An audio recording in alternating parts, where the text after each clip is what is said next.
करें या बजाज हाउसिंग से? बजाज से बनता है। देखिए हमारा ये तो बिल्कुल वहीं से बनता है।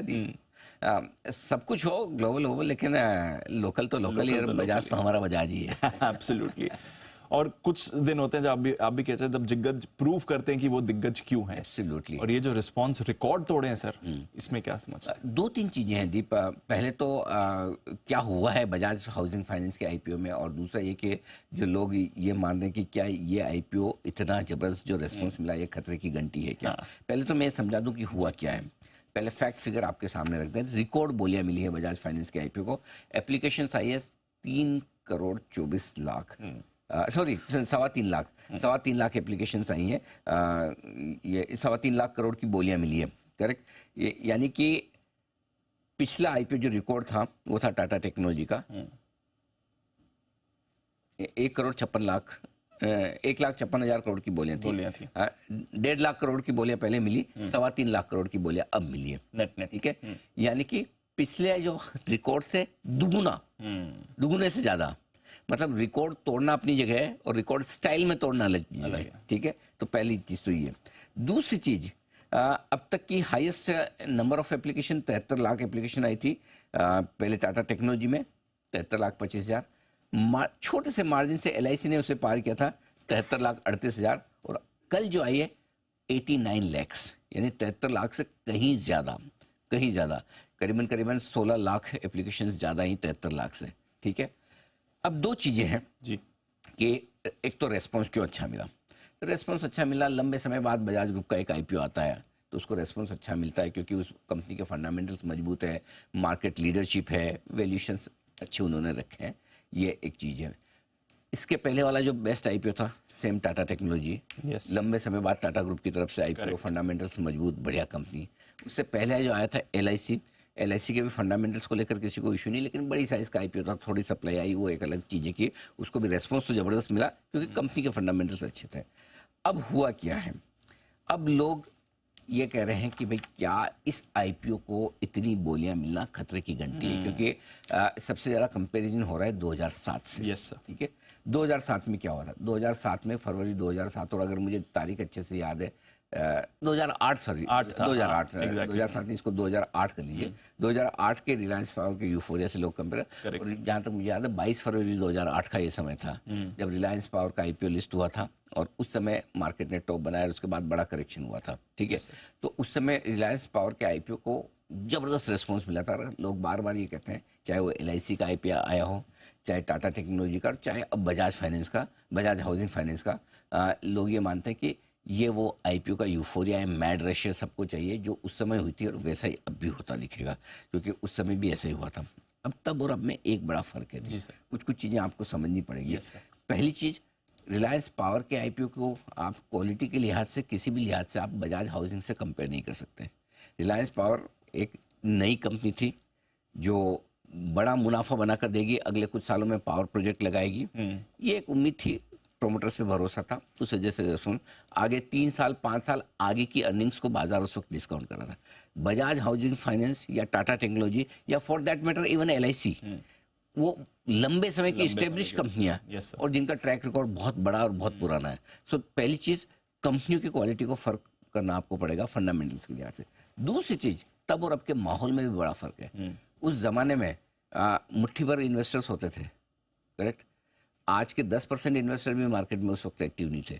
तब से लेकर अब तक मार्केट की साइज क्या हो गई है, साइज कई गुना हो गई है, लिक्विडिटी कई गुना हो गई, नंबर ऑफ शेयर इन्वेस्टर्स कई गुना हो गए। सो अगर आप उस हिसाब से कंपेयर करें कि तब के 48 लाख इन्वेस्टर और आज के 90 लाख इन्वेस्टर, कहाँ ज्यादा है? अगर 2 ही गुना ज्यादा एप्लीकेशन आई है आज, ठीक है, इन्वेस्टर कितना गुना बढ़ गए। आज 18 करोड़ डीमेट अकाउंट पे आप बैठे हैं, तब मुश्किल से 2.5-3 करोड़ डीमेट अकाउंट थे, करेक्ट। तो 9 गुना तो आपके डीमेट अकाउंट बढ़ गए, करेक्ट। तो अगर उसमें दुगुने नंबर ऑफ एप्लीकेशन आ गए तो कौन सी बड़ी बात है। सो तब अच्छा, तब डोमेस्टिक लिक्विडिटी नाम की कोई चीज थी क्या? लोकल इन्वेस्टर में दम था क्या?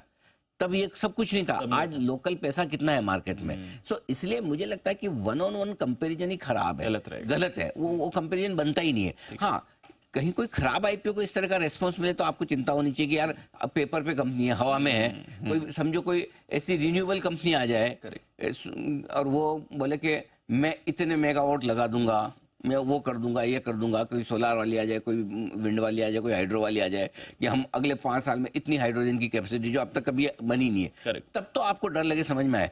सो आई थिंक अगर कहीं यूफोरिया थोड़ा बहुत आईपीओ में है तो बजाज हाउसिंग के बाहर है, बजाज हाउसिंग में नहीं है। हाँ, हो सकता है कई सारे कुछ छोटे छोटे आईपीओ जो 50-100 गुना, वरना आजकल एसएमई में जो है वो समझ में आता है। तो एसएमई के आईपीओ को से आप पूरा मार्केट खराब हो जाए, या कुछ छोटे 100-200-500 करोड़ के आईपीओ से पूरा मार्केट खराब हो जाए, ये कंपैरिजन करना गलत है। सो मैं, जो लोग ये सोचते हैं कि आईपीओ मार्केट में यूफोरिया है, उनको ये चीज समझनी चाहिए कि ये यूफोरिया नहीं है, ये अच्छी क्वालिटी के आईपीओ को बाजार का थम्स अप है। अब वैल्यूएशन को लेकर आपका डिस्कशन हो सकता है कि किसी को इश्यू प्राइस पर अच्छा लग रहा है, या डबल होने के बाद महंगा लग रहा है, 50% ऊपर लिस्ट होने के बाद खराब लग रहा है, ये अपना अपना व्यू हो सकता है। लेकिन इस आईपीओ को रेस्पॉन्स मिलना गलत नहीं है। इस आईपीओ प्राइस पर अगर किसी को भी मिलेगा तो कोई भी लेना चाहेगा, ये आईपीओ प्राइस मेरे लिए अच्छा एंट्री पॉइंट है। सो इसलिए मेरा ये मानना है कि बिल्कुल make no mistake, Bajaj housing finance के आईपीओ को, टाटा टेक्नोलॉजी के आईपीओ को, या एलआईसी के आईपीओ को रिलायंस पावर के आईपीओ से कंपेयर करके देखो, बाजार में मंदी आनी तो मंदी आने के 50 कारण और हो जाएंगे, कम से कम इनको मत दीजिए। ये नहीं है। करेक्ट। सो इसलिए ठीक है, आई थिंक चिंता न करें, Bajaj housing is all is well. चलिए, और बजाज आज एक स्टॉक है जो इम्पैक्ट लाएगा, वो भी मैं आगे आपको बताने वाला हूँ, लेकिन वो स्टॉक ऑफ द डे में रखा है मैंने, लेकिन जिसको इस आईपीओ की वजह से फायदा मिलने वाला है, वो आज मेरा स्टॉक भी है। तो इसे ये यूफोरिया इंडिकेटर है, ऐसा कुछ नहीं? मैं नहीं मानता। मतलब मैं यूफोरिया मानता हूँ एसएमई आईपीओ में, मैं यूफोरिया मानता हूँ कुछ छोटे छोटे आईपीओ जो 50-100 गुना बढ़ रहे हैं, वहाँ यूफोरिया है। लेकिन बजाज हाउसिंग यूफोरिया नहीं है। और बजाज हाउसिंग के सब्सक्रिप्शन को देखकर आपको ये लगता है कि फिर मार्केट टॉप कर देगा, तो फिर आपका कंपैरिजन सही नहीं है। कंपैरिजन सही नहीं है, क्योंकि तब और अब के माहौल में और कंपनियों की क्वालिटी में, फंडामेंटल में आपको फर्क देखना होगा, ये बहुत जरूरी है। Got it. ठीक है सर, चलिए, ये तो एक बड़ी चीज हो गई जहां पर फोकस। अगर आप बिल्कुल बजाते तो यही स्टॉक ऑफ द डे भी तैयार। चलिए आइए यहीं पे ले लेते हैं स्टॉक ऑफ द डे भी।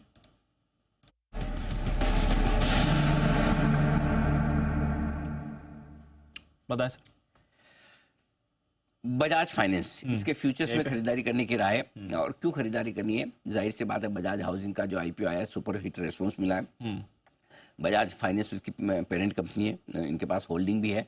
7,300 के स्टॉप लॉस के साथ आपको खरीदना है, 7,420 और 7,490 के टारगेट के लिए। वजह क्या है? वजह बता दूं दीप। अब बजाज हाउसिंग फाइनेंस की लिस्टिंग मजबूत होनी तय है। जो लिस्टिंग होगी उसकी लिस्टिंग के बेसिस पे इनका जो वैल्यूशन है वो बढ़ेगा। जो बजाज हाउसिंग के शेयर इनके पास हैं उसकी वैल्यूशन बढ़ेगी। सम ऑफ द पार्ट्स एसओटीपी, वो वैल्यूशन बढ़ेगा। एक और चीज मैं यहाँ पर फाइनेंस कंपनियों के लिए कहना चाहता हूँ, क्योंकि आगे भी एक एनबीएफसी मेरे रडार पे है दीप। अब से लेकर अगले कुछ समय तक और एटलीस्ट 18 तारीख तक, जब तक फेड की मीटिंग है, आपको एनबीएफसी पर बुलिश रहना है, लॉन्ग रहना है। ध्यान से सुनिएगा। बैंक्स पे हम थोड़े सावधान हैं, लेकिन हम एनबीएफसी पे बहुत बुलिश हैं। और उसकी वजह मैं आपको अच्छे से समझा दूं। फंडामेंटल वो ये है कि जब भी घटती हुई ब्याज दरों का समय होता है, एनबीएफसी को ज़्यादा फायदा होता है, क्योंकि उनके लिए बोरोइंग कॉस्ट तुरंत घटती है। एनबीएफसी का रॉ मटेरियल बोरिंग, पैसा बोरो करना है, जितना सस्ता उन्हें पैसा मिले। देखो, जो उधार उन्हें देना है उस पर वो आमतौर पर ब्याज दरें जल्दी से कम नहीं करते हैं। बात समझने की है, आरबीआई आपकी लेंडिंग रेट डिसाइड कर ले, प्राइम लेंडिंग रेट, ठीक है। बैंक उसके साथ लिंक करके अपनी बोरिंग और लेंडिंग डिपॉजिट वो डिसाइड करते हैं। एनबीएफसी के लिए वैसा रूल नहीं है। एनबीएफसी फ्री है अपनी प्राइसिंग करने के लिए। तो होता क्या है, जैसे ही ब्याज दरें घटना शुरू हुई, उनको सस्ता कर्ज मिलने शुरू हो जाता है। उनका रॉ मटेरियल सस्ता हो गया, अब उनको उधार देना है, तो कायदे से तो उधार देने में भी उनको ब्याज दरें कम करनी चाहिए। लेकिन एनबीएफसी के पास अलग तरह का कस्टमर जाता है, जिसके पास वो बार्गेनिंग पावर नहीं है। बैंक के कस्टमर के पास बार्गेनिंग पावर है, एनबीएफसी के कस्टमर के पास बार्गेनिंग पावर कम है। और इसलिए एनबीएफसी तुरंत ब्याज दरें नहीं घटाते, उतनी नहीं घटाते, कई बार नहीं भी घटाते हैं लंबे समय तक, तो इनका स्प्रेड बढ़ता है। सो इसलिए ये जैसे ही ब्याज दरें घटना शुरू होंगी ना, एनबीएफसी स्टॉक्स आपके लिए ज़्यादा आकर्षक होंगे। तो कोई बजाज फाइनेंस, कोई श्रीराम, कोई चोला, कोई दबे कुचले पीरामल, ये सारे आपको एक्शन में आते हुए दिखेंगे। तो अब से लेकर अगले कुछ समय तक आपको इस पे बाय ऑन डिप्स रखना है, इन्वेस्टमेंट के हिसाब से ये सेक्टर को रखना है। देखिए, मैं 2 सेक्टर बता दूंगा। एक सेक्टर मैंने कल परसों बोला था, new age companies. New age companies वापस से एक्शन में आ रही एक, और दूसरा ये एनबीएफसी से। यहाँ पर लॉन्ग बायस के साथ रहना है। क्लियर करें, हम बैंक्स पे बुलिश नहीं रहेंगे,